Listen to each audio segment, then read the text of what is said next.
Electric current. Electric current I is defined as the net charge that flows through the surface per unit time interval, or I equals delta Q over delta T. For I to exist, there must be a net flow of charge across any surface. The electric current has a direction defined as that of the positive charge.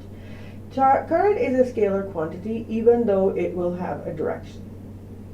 So, what is current flow? Let's hook up a simple circuit, a battery wired to a light bulb. Battery continually pumps charge around the circuit, lighting the bulb. We often draw an arrow along the wire leading from the battery's positive terminal to the negative, as if the positive charges flowed that way. This is called conventional current, as opposed to the real current, which is actually the flow of the negative electrons in the opposite direction. In most electrical effect, there is no way to distinguish between these two possibilities. The SI unit for current is called the ampere. It is defined as 1 coulomb passing through a cross-sectional area per second. Now let's do an example. Two wires of cross-sectional area 1.6 millimeters square connected to the terminals of a battery to a circuitry in a clock. During a time interval of 0.04 seconds, these many electrons move to the right across the cross-section of one of the wires. Actually, the electrons pass through the cross-sections in both directions. The numbers across to the right is 10 to the power 14 more than the number that crossed to the left. What is the magnitude and direction of the current in the wire? So, in this example, what it says is that the cross-sectional area of the two wires is 1.6 millimeters squared. It also says that in time t equals 0.04 seconds, the number of electrons that pass towards the right is 10 to the 14 electrons to the right.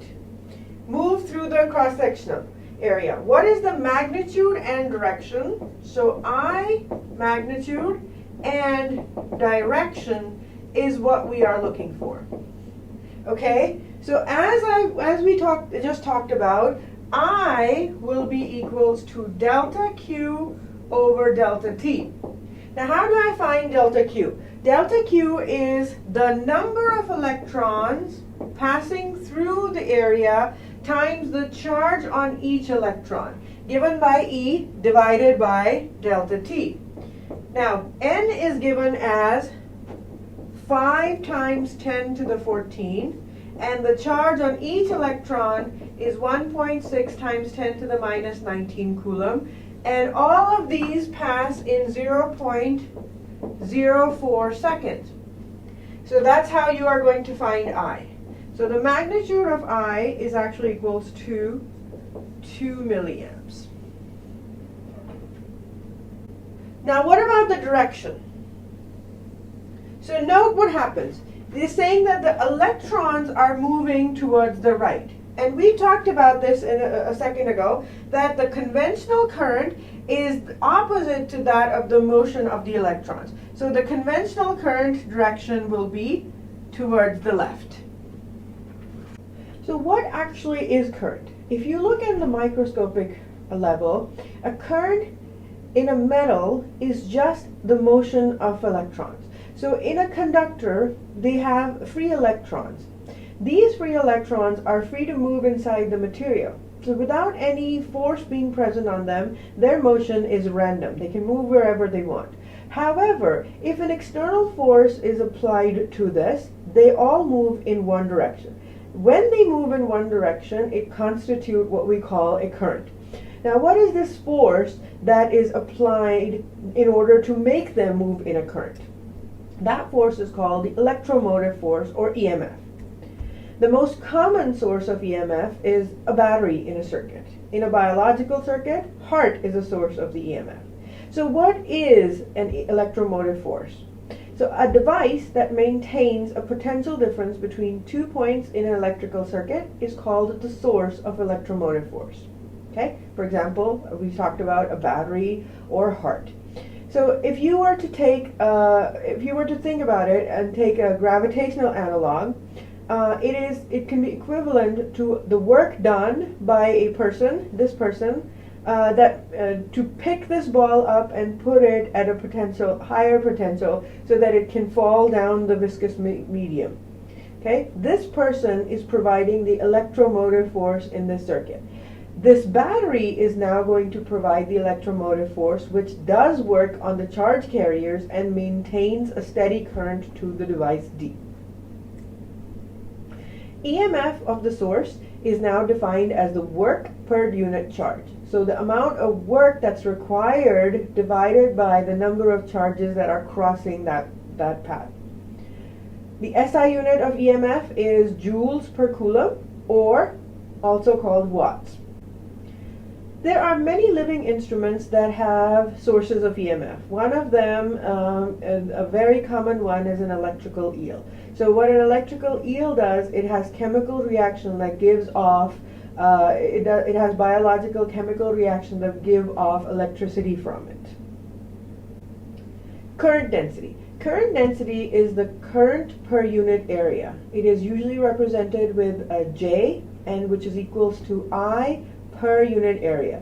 The direction of J is the direction of the flow of the positive charge.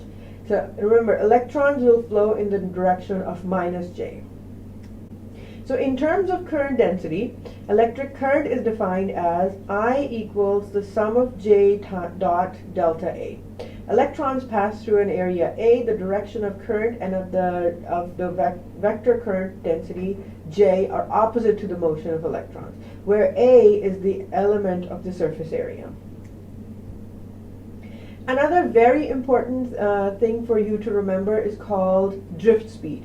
On average, electrons can be described as moving with a constant drift velocity in the direction opposite to the field.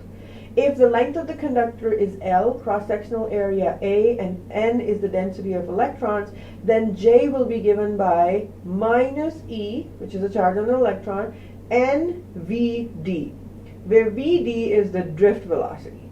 The negative sign implies that the direction of the current density is opposite to that of the motion of electrons, so the current through any surface can be given by E and AVD.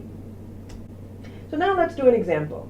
A number 12 gauge copper wire commonly used in household wiring has a diameter 2.053 millimeters. There are 8 times 10 to the 28 conduction electrons per cubic meter in copper. If the wire carries a constant DC current of 5 amps, what is the drift speed of the electrons? So in this case, what it tells us, the important things, is that the diameter that it gives us is 2.053 millimeters, or 2.053 times 10 to the minus 3 meters, right? It tells me that the number of conduction electrons per meter cubed is 8 times 10 to the 28. It also gives me a current of 5 amps, and what it's asking me is to calculate the drift velocity. Okay, that's good. I get to find out what the drift velocity is. So the formula that I can use is NEADAVD. Okay, what do I have and what do I need? Well, I have I is given, N is given, E I know, A I don't know, but it does tell me that this is a gauge wire, which I know I can approximate it to be a cylinder. And I know that the cross-sectional area for a cylinder is pi r squared. So I can plug those values in. It will be NE pi r squared VD, where R is nothing other than D over 2. So it'll be I equals NE pi D over 2 squared VD. This implies drift velocity will be I NE pi D squared 4 equals VD. And then I can just plug in the numbers and solve. to get VD equals to 1.179 times 10 to the minus 4 meters per second. Which, keeping it in perspective, let's say it's minus 4, it'll be 0.00011 meter per second.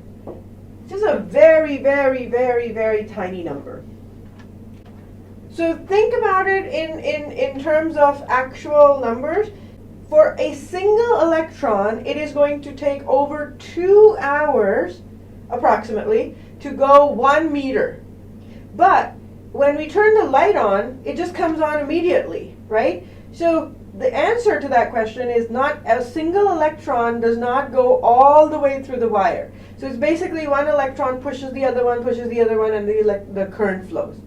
Okay? So each electron does not have a very large drift speed.